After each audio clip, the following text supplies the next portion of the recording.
Caro irmão, minha irmã, caro telespectador, telespectadora, estamos dando início a mais um programa Escola Bíblica Dominical em Debate. Este programa é de responsabilidade do Departamento de Ensino Bíblico e da Superintendência Geral da Escola Bíblica Dominical da Assembleia de Deus em Mossoró, no Rio Grande do Norte. Nós estamos estudando nesse trimestre nas lições bíblicas da CPAD, com o comentário do pastor Ezequiel Soares, a lição que tem por título A Razão da Nossa Fé, Assim Cremos, Assim Vivemos. E estamos expondo aqui os tópicos do nosso cremos, da nossa declaração de fé assembleiana. E hoje a lição de número 11, que será estudada no próximo domingo na Escola Bíblica Dominical, tem por título A Segunda Vinda de Cristo. Então hoje nós vamos falar sobre arrebatamento, sobre a vinda em glória de Jesus. O texto áureo se encontra no Evangelho segundo Mateus, capítulo 24, versículo 27. E assim diz o texto bíblico: porque assim como o relâmpago sai do Oriente e se mostra até ao Ocidente, assim será também a vinda do Filho do Homem. E a verdade prática, o autor resume essa doutrina da seguinte forma: a segunda vinda de Cristo será em duas fases distintas. Primeira, invisível ao mundo para arrebatar a sua igreja. Segunda, visível e corporal com a sua igreja glorificada. Muito bem, eu e o pastor Fábio já estamos aqui prontos, apostos para iniciar o nosso debate, a nossa conversa, o nosso diálogo. Convidamos você a permanecer conosco. Se você quer saber mais sobre o arrebatamento da igreja e a vinda de Cristo, continue conosco, voltaremos em seguida.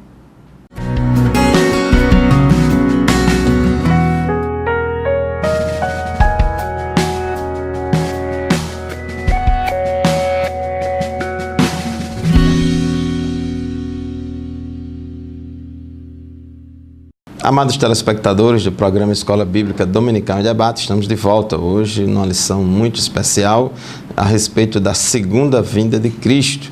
E o Cremos da Assembleia de Deus afirma exatamente isso. A segunda vinda de Cristo será em duas fases distintas. Na primeira, invisível ao mundo para arrebatar a sua igreja, e nós chamamos de arrebatamento da igreja.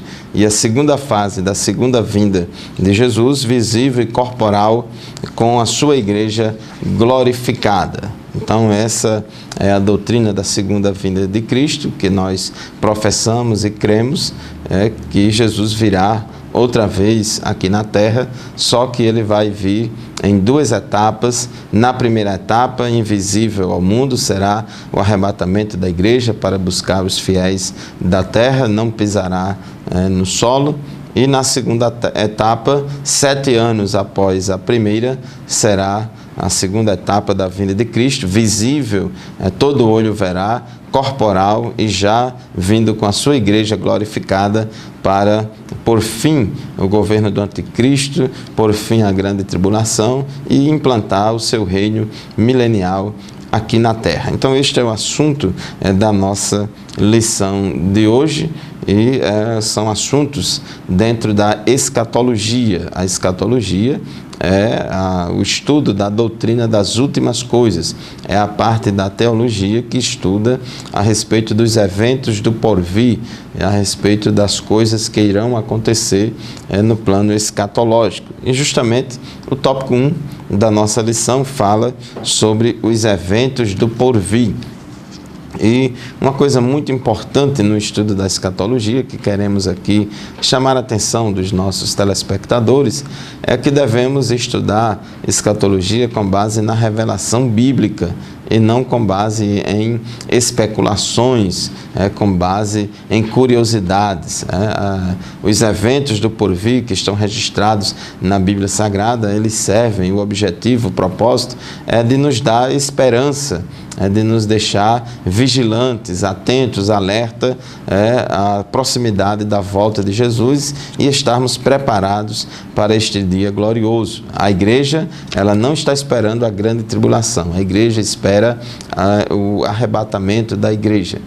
Então, a revelação bíblica a respeito desses temas, desses assuntos do porvir, ela não foi feita de forma detalhada para matar todas as nossas curiosidades e responder a tudo quanto é tipo de pergunta que às vezes surge no estudo da escatologia, mas o objetivo dos textos bíblicos é apenas de nos revelar o essencial, o principal, o mais importante. Então, essa área da escatologia é uma área que entre os evangélicos há diversas correntes de interpretação. Todos acreditam que Jesus virá outra vez aqui na Terra, mas uns acreditam de um jeito, outros de outro. Tem alguns detalhes que mudam de uma interpretação para outra, mas nós aqui nesta lição vamos ensinar e estudar conforme a nossa visão assembleiana de Deus. E uma coisa importante é que a nossa fonte de predição deve ser a Bíblia Sagrada, deve ser a palavra de Deus. Eu me converti ao Evangelho no final da década de 80 e naquela época era muito comum, a questão do assunto da escatologia estava aí em efervescência. Muitos livros foram escritos na década de 80 a respeito disso, em plena Guerra Fria, onde tinha toda aquela Guerra Fria de comunismo, capitalismo, Rússia, União Soviética, Estados Unidos.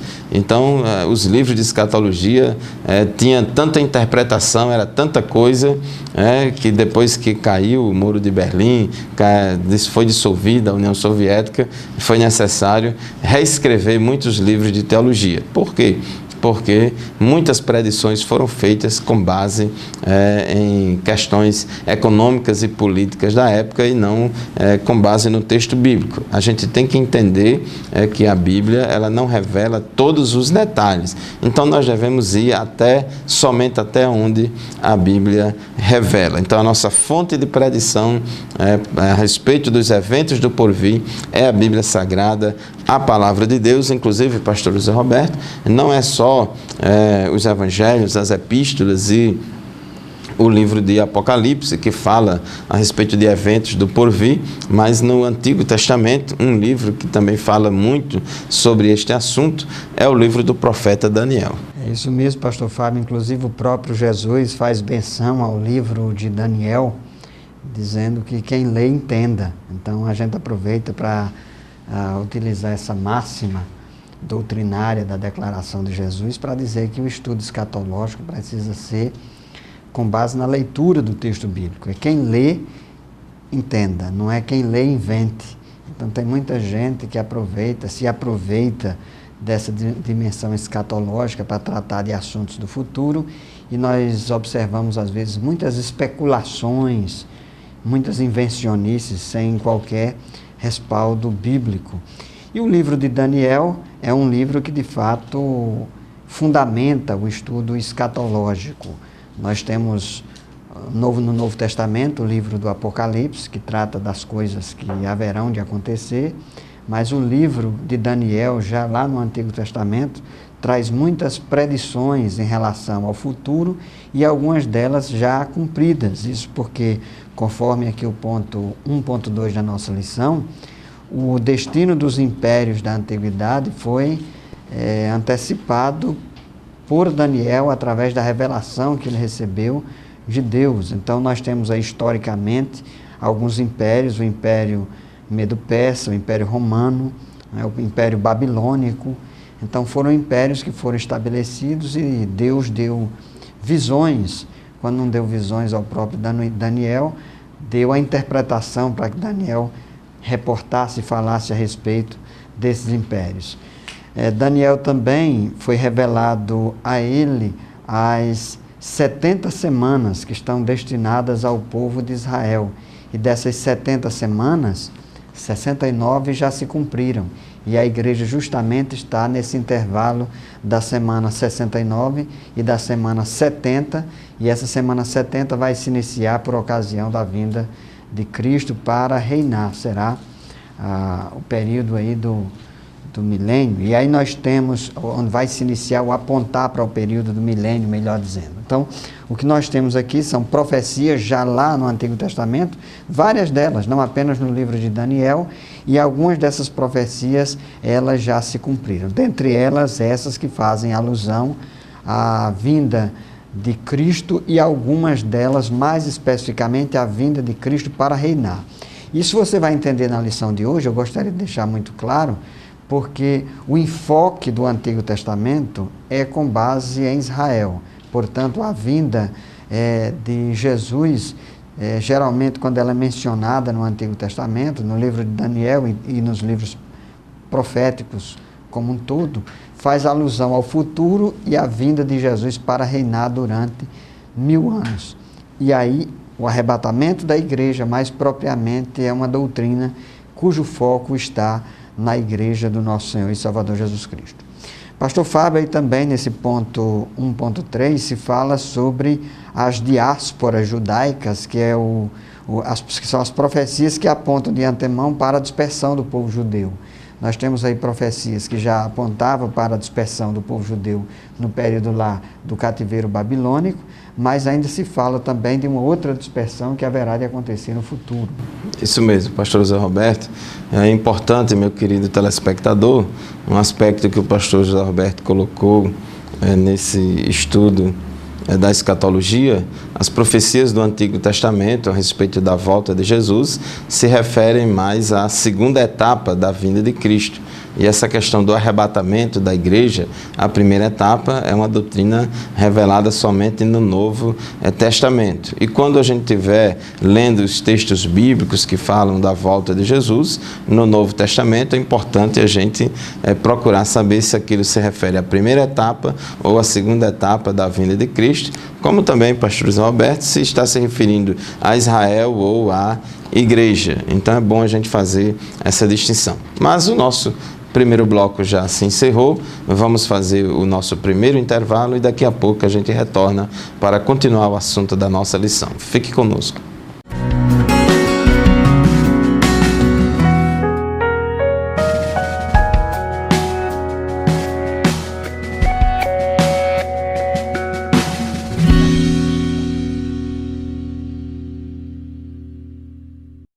Queridos telespectadores do programa Escola Bíblica Dominical em Debate, estamos de volta para continuar o nosso estudo aqui a respeito da segunda vinda de Cristo, a lição 10 desta revista da Escola Bíblica Dominical. No bloco anterior, começamos a falar, o tópico 1.3, a respeito das diásporas judaicas. O que significa diáspora? É uma palavra que significa dispersão, espalhar, né?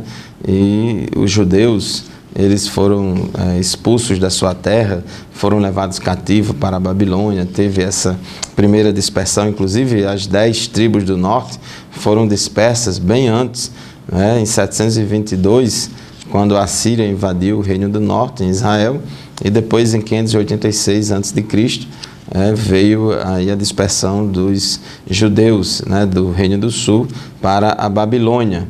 Depois, Deus permitiu que os judeus do Reino do Sul retornassem à terra, a Judá, e depois eles ali na terra reconstruíram o templo, sob a liderança de Zorobabel, Esdras, Neemias, reconstruíram também os muros da cidade e estavam ali na terra.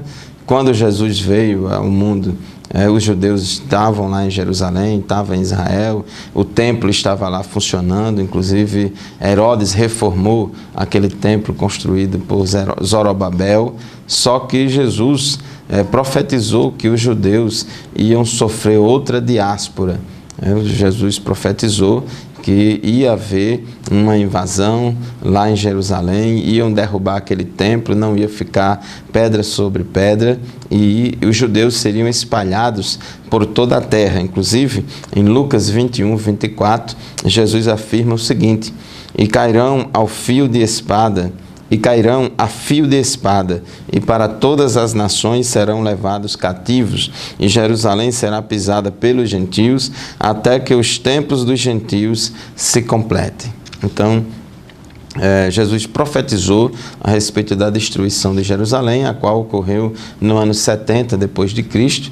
O general Tito de Roma liderou ali aquela grande ataque contra Jerusalém e acabou ali com aquela cidade, e os judeus que escaparam foram dispersos em todas as nações, e muitos anos, séculos e mais séculos, Jerusalém sob o domínio de outros povos e os judeus espalhados em todo o mundo, mas esses judeus começaram a voltar, principalmente a partir do movimento sionista, que é mais recente, século XIX, início do século XX, e depois culminou com a fundação do Estado de Israel depois da Segunda Guerra Mundial. E ali se cumpriu a profecia de que uma nação foi criada e formada em um único dia, devido à decisão ali na ONU, na Assembleia Geral das Nações Unidas, a decisão de criar o Estado de Israel. E tem se cumprido profecias que falam da restauração de Israel, da volta, do retorno dos judeus para a terra de Canaã, e assim eles retornaram, e Israel tem prosperado como nação do ponto de vista político e econômico, embora que do ponto de vista espiritual eles ainda estão afastados de Deus e não reconheceram o Messias. Bom, pastor José Roberto, aqui nós temos o tópico 2 da nossa lição. É um tópico que a gente vai demorar um pouquinho mais comentando aqui sobre os termos bíblicos para a segunda vinda de Cristo. No grego do Novo Testamento, a gente vê várias palavras que são utilizadas para se referir a este evento. Então, este evento da segunda vinda de Cristo é descrito no Novo Testamento, meu querido telespectador, por meio de várias palavras, como parousia, erkomai, a epifaneia, apocalipse, faneroses, fanerou. Então, pastor Zé Roberto, vamos agora explicar para os nossos telespectadores esses termos bíblicos e mostrar o que é que eles significam, de acordo com os versículos nos quais aparecem. Isso mesmo. E aí nós aproveitamos sempre para ressaltar que esses termos gregos são utilizados pelo comentarista porque o Novo Testamento foi escrito em grego. O grego é a língua no qual o Novo Testamento foi escrito. Em razão disso, a gente, para ter fundamento a respeito das doutrinas bíblicas, especialmente no Novo Testamento, a gente apela para a língua original. E esses termos são utilizados, alguns deles, para a primeira fase da vinda de Jesus, que é mais propriamente o arrebatamento, e outros versículos, outros termos em grego são utilizados para a segunda fase, que é a vinda de Cristo em glória para o estabelecimento do seu reino milenial. No entanto, em alguns contextos, essas mesmas palavras elas podem ser utilizadas tanto para o arrebatamento quanto para a vinda em glória de Cristo. E por que é que isso acontece? Então, nós já aproveitamos também aqui para fazer um esclarecimento, porque é preciso que se faça a distinção entre o arrebatamento, que é a vinda de Cristo para a igreja, e também a vinda de Cristo para estabelecer o seu reino milenial, que é uma vinda mais especificamente para o povo judeu, quando Jesus será reconhecido e recebido como o Rei dos Reis e o Senhor dos Senhores. O termo epifaneia, por exemplo, pastor Fábio, você vê como essa teologia vai se refinando, Antigamente, eu me lembro em algumas revistas passadas, se costumava dizer que tinha o termo parousia, que era um termo que estava mais ligado à vinda de Cristo para a igreja, para arrebatar a igreja, e o termo epifaneia, que estava mais ligado a uma vinda gloriosa de Cristo para estabelecer o seu reinado. Hoje, quando a gente estuda esses textos no grego, a gente percebe que Paulo, por exemplo, lá em 2 Timóteo capítulo 4 e 8, ele fala de epifaneia como vinda de Cristo para os crentes. O pastor Ezequias, ele até cita aqui um exemplo de erkomai, esse verbo grego que quer dizer ir e também pode significar vir, porque isso depende da perspectiva, do referente. Então, quando Jesus está vindo para a igreja, não deixa de ser uma epifaneia para a igreja. Mesmo sendo um arrebatamento, é uma aparição, é uma manifestação de Jesus para a igreja. E também ele vai aparecer e vai se manifestar de forma visível para todos os povos. Então, pastor Fábio, como é que a gente pode destacar então? Aí nós temos a palavra vinda, né, parousia, nós temos erkomai, que é o verbo ir ou vir, nós temos a manifestação ou a aparição, que é epifaneia, e temos o termo apocalipse, que é revelação. O que é que a gente pode destacar ainda mais a respeito destes termos e dessas doutrinas, né? Pastor Zé Roberto, meu querido professor da Escola Bíblica Dominical, que nos acompanham aqui no programa Escola Bíblica Dominical em Debate, eu acho importante você, na sua aula, para cada tópico desse, do tópico 2, para cada palavra grega dessa, você selecionar uns 2 ou 3 versículos do Novo Testamento nos quais essa palavra grega ocorre. Então, por exemplo, essa palavra erkomai, que fala aqui, você pode, ela está citada em Atos 1:11 e em Apocalipse, capítulo 1, versículos 4, 7 e 8. Então, erkomai, Atos 1:11, Apocalipse, capítulo 1, versículos 4, 7 e 8. No caso do tópico 2.2, onde a palavra epifaneia aparece, com esse sentido aí, a palavra epifaneia, você pode ler aqui 2 Tessalonicenses, capítulo 2, versículo 8, quando fala sobre a manifestação de sua vinda, referindo-se a Cristo. 1 Timóteo, capítulo 6, versículo 14, 1 Timóteo 6 e 14, fala da manifestação de nosso Senhor Jesus Cristo. Essa palavra manifestação é epifaneia no grego.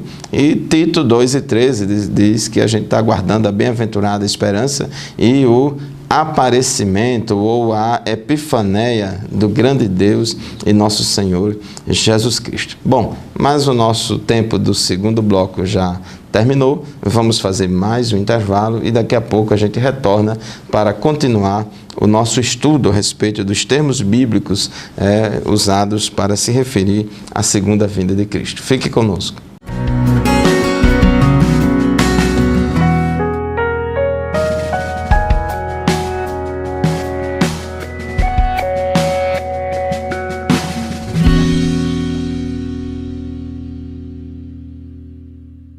Muito bem, queridos, estamos de volta ao programa Escola Bíblica Dominical em Debate, hoje estudando uma das doutrinas fundamentais da Bíblia, que é defendida pelo nosso credo assembleano, que é a vinda do nosso Senhor e Salvador Jesus Cristo. A igreja cristã sempre teve a expectativa da volta, do retorno de Jesus, e essa volta de Jesus em 2 fases. A volta de Jesus para arrebatar a igreja e a volta de Jesus com os santos para estabelecer o milênio e para reinar na terra. E o ponto 2.3 da nossa lição, dando sequência a essa série de termos gregos que falam da vinda ou do arrebatamento da igreja, nós temos aqui uma palavra muito importante, que é a palavra revelação, que inclusive é a palavra apocalipse no grego. O apóstolo Pedro, lá na sua primeira epístola, no capítulo 1, versículo 7, ele fala da manifestação de Jesus Cristo, se referindo ao arrebatamento, quando Cristo vier para levar a igreja dele para estar com ele. Nós vamos tratar isso melhor daqui a pouco, quando a gente for falar lá do texto do livro da Epístola de Paulo aos Tessalonicenses. Mas aqui é importante nós ressaltarmos que também o próprio apóstolo Paulo, lá em 1 Coríntios, capítulo 1, versículo 7, Paulo diz que não faltava, ou que não deveria faltar nenhum dom espiritual à igreja de Corinto, enquanto ela esperava a manifestação, o apocalipse de Cristo. Então isso aqui reforça o que eu disse a princípio em relação à terminologia grega sobre a vinda e o arrebatamento. Existem algumas passagens bíblicas que elas são alusivas ao arrebatamento. Geralmente, essas passagens bíblicas têm uma relação direta com a igreja. E as passagens bíblicas que falam a respeito da vinda de Cristo em glória têm uma relação mais direta com a história de Israel.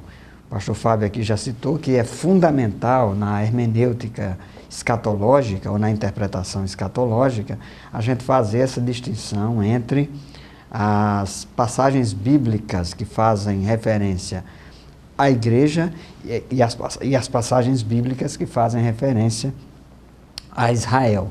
Então, esses mesmos termos, parousia, epifaneia, apocalipse, eles tanto podem se referir à igreja quanto podem se referir a Israel.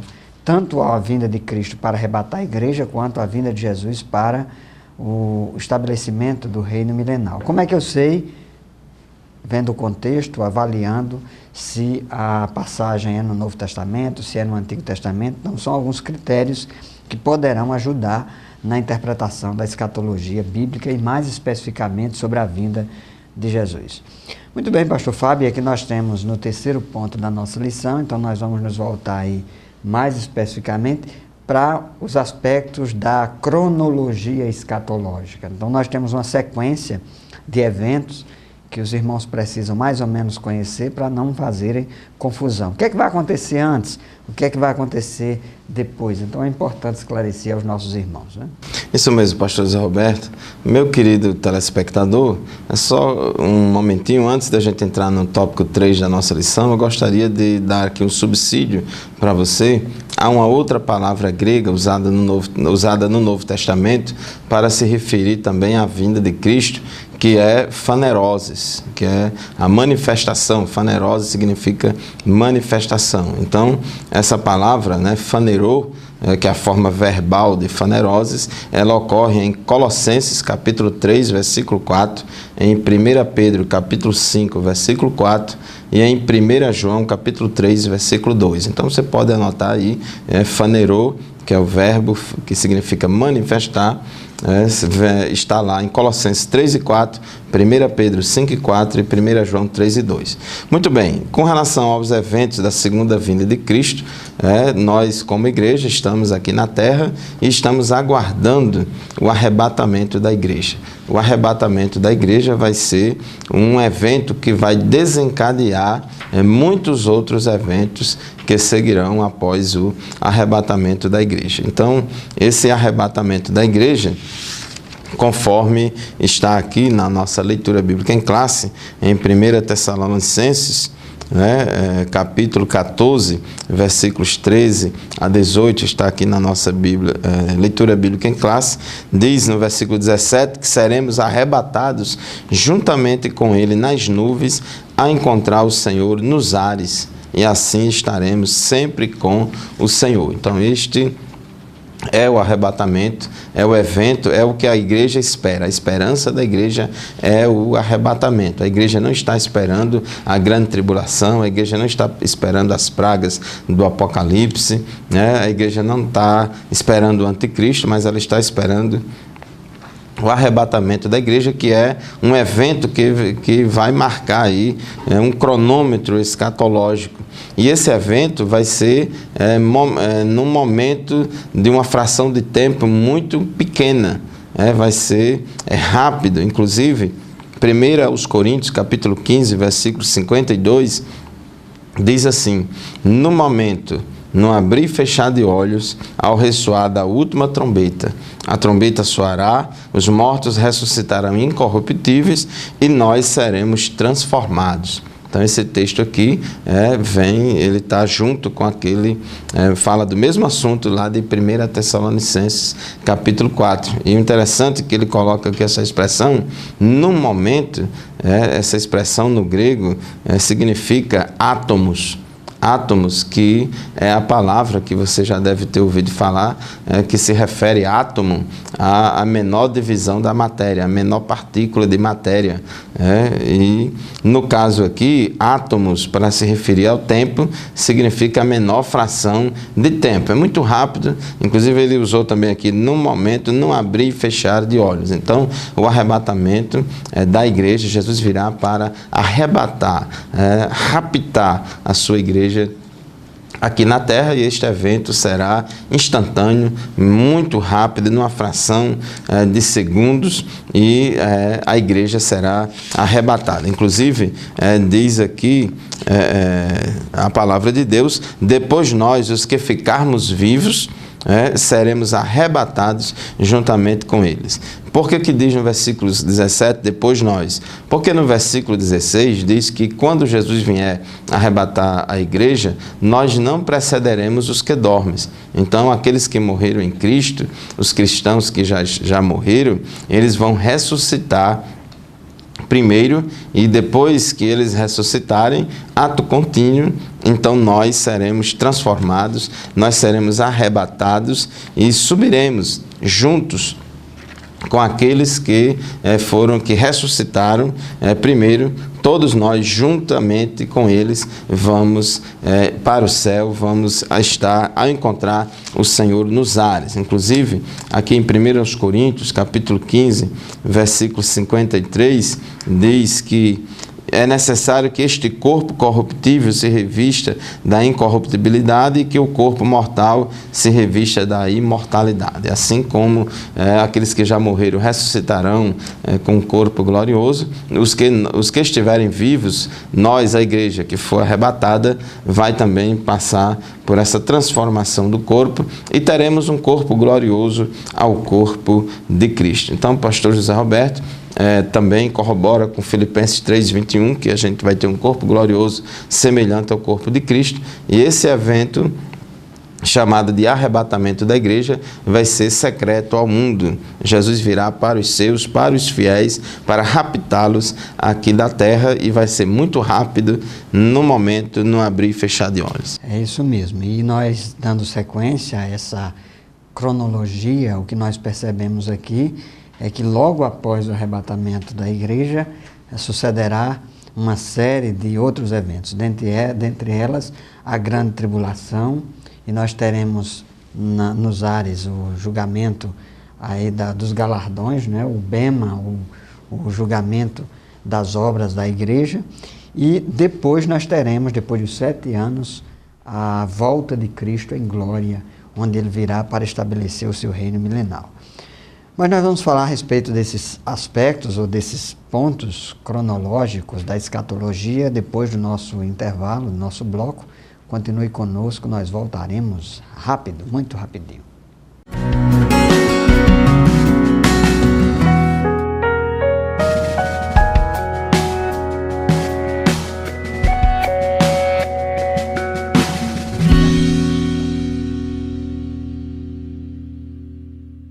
Muito bem, queridos irmãos e irmãs, meu caro telespectador, estamos de volta e falando aqui da sequência dos eventos. Evidentemente, tratamos aqui do arrebatamento da igreja. Depois do arrebatamento da igreja, nós teremos, ao mesmo tempo que a igreja está arrebatada nos ares, as bodas do Cordeiro, o julgamento das obras, né, o tribunal de Cristo, que é o julgamento das obras da igreja, e na terra estará acontecendo a grande tribulação.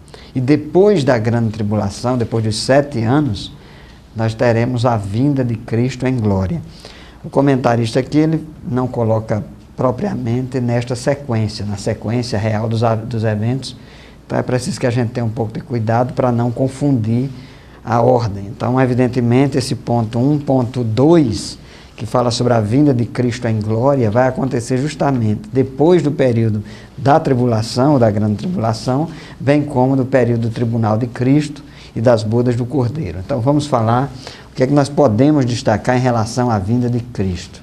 É importante, irmão, saber que, eu já disse isso aqui, mas é importante repetir, enquanto que o arrebatamento da igreja vai acontecer com aqueles que já foram salvos e receberam a Cristo como Salvador, a vinda de Cristo em glória, os textos mais claros e explícitos sobre essa vinda de Cristo em glória, é Mateus capítulo 24, que certamente aquele sermão profético de Jesus ali no capítulo 24 de Mateus, ele se refere mais especificamente à vinda em glória, todo olho o verá, e ele vem para estabelecer o reino milenial. E o que é o reino milenial? Será um período em que Cristo irá reinar na terra pelo período de 1000 anos, e para estabelecer aqui um governo, e especificamente um governo para Israel. Uma das grandes expectativas de Israel é a vinda do Messias. Jesus veio e Cristo não foi reconhecido como o Messias prometido para o povo judeu. Então eles têm essa expectativa, a vinda do Messias. Isso vai se concretizar nessa vinda gloriosa, quando Cristo aqui estará. Ele vai estabelecer um reino, e nesse mesmo período, ou inaugurando esse período, vai surgir uma figura lá na tribulação, que é a figura do anticristo. O anticristo, a besta, o falso profeta serão destruídos por ocasião dessa vinda de Jesus. Isso está lá em Apocalipse capítulo 19. Ele virá como Rei dos Reis, Senhor dos Senhores. Paulo fala a respeito desse evento na sua segunda epístola aos Tessalonicenses, diz que Jesus vai vencê-los com o sopro da sua boca. Então, ali se estabelecerá então o reino de Cristo, que a maioria das passagens bíblicas que falam de um reino de paz, de tranquilidade, de felicidade, um reino messiânico no futuro, esses textos estão todos eles apontando justamente para esse período do milênio. A gente lê, por exemplo, Isaías capítulo 2, versículo 4, vários textos do livro do profeta Isaías apontam para esse governo de Cristo, que terá como sequência logo depois da vinda em glória de Jesus. Agora, aí, pastor Fábio, a gente volta um pouco no tempo, né, para tentar organizar a cabeça aí do nosso irmão que está nos acompanhando, para entender que antes desse período aí da vinda de Cristo em glória, vai ter a grande tribulação, que é logo depois do arrebatamento da igreja. Isso mesmo, meu querido telespectador. Assim que acontecer o arrebatamento da igreja, vai começar a ser contado um período de 7 anos.